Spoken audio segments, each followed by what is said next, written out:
बेटी के बियाह में जोग के गीत होला उहे गावतनी। आप सबे सुनब लोगिन, सुन के लाइक कमेंट सब्सक्राइब भी करब लोगिन, साथ में शेयर भी करब लोगिन। ई जानी जानी हाय दुल्हा दुल्हनिया सस्ता मिली है जी। ई जानी जानी हाय दुल्हा दुल्हनिया सस्ता मिली है जी।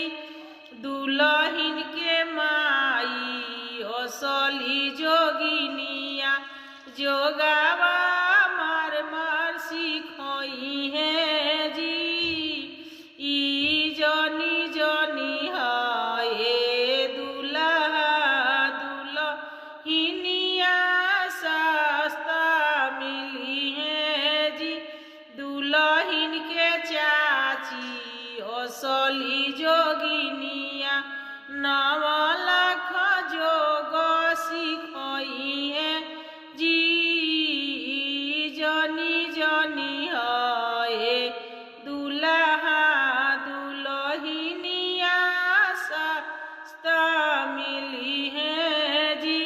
दुल्हन के भाभी असली जोगिनिया सूटावा पर मार मार सिखई है जी। ई जानी जानी हाय दुल्हा दुल्हनिया सस्ता मिली है जी।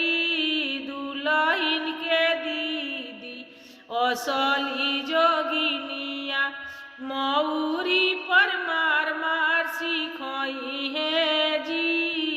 ई जानी जानी हाय दुल्हा दुल्हनिया सस्ता मिली है जी।